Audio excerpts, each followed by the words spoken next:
Today's video is on debt, how debt is undercutting our society. First, what is debt? In nature, fairness has evolved a handful of times. It's a super useful tool to have in a gregarious society where it allows individuals in that society to keep score. If you do a favor for someone else, then they're in your debt. We can only handle so much debt. So if you keep doing favors from someone over and over again and they never do anything back to you, that fairness module in your brain lets you know, okay, I need to stop doing favors for them because it is a waste of my time and a waste of my resources. Once society started coming up with a way to quantify stuff and debt in the form of money, debt became a more structured and formalized system of measuring who owes what to whom. There can be no society that's completely free of debt unless all interactions happen instantaneously and perfectly balanced. Debt is a necessary part of life, but I think it's pretty obvious to all of us that debt is getting a little out of hand. We've fallen into a debt trap that was first started during Reagan's presidency.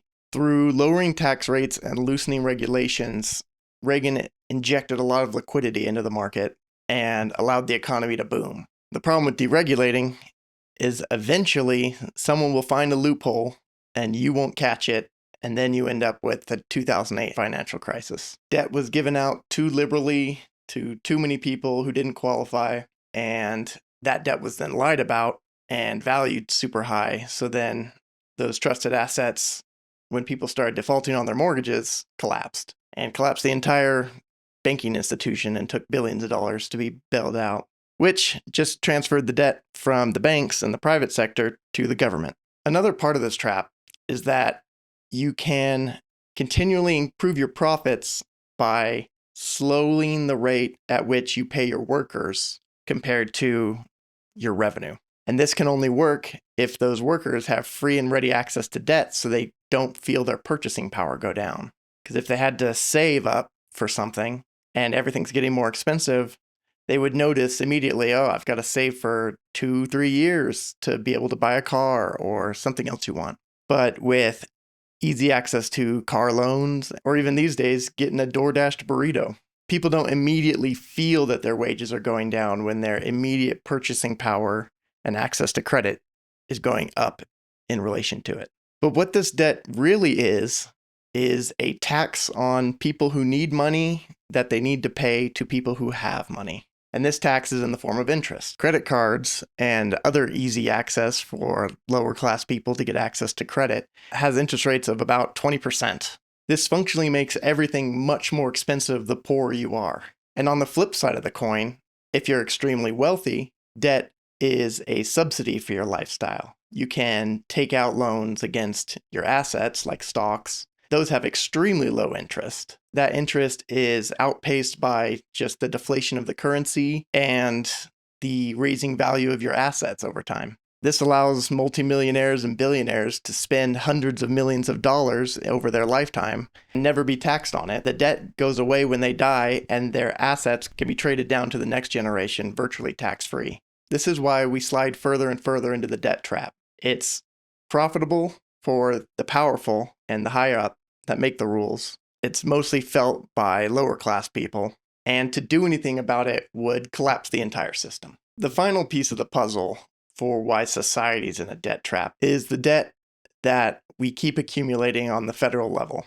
This debt is trillions and trillions of dollars and going up exponentially. The reason that we keep borrowing more and more is because we won't tax enough to support what we vote for.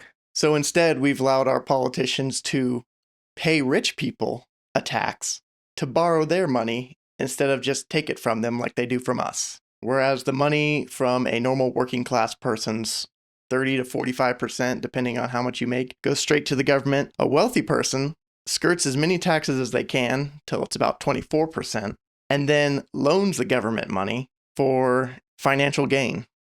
So they've gotten out of owing the government money and flipped it on its head so that the government owns them money for spending their money. I'm no financial expert, but it looks like a giant bomb that we're just inflating under our economy and our society, where all we can do is improve liquidity to just keep putting steroids into this economy. But if growth ever slows or stops for a small amount of time, people won't be able to pay people back.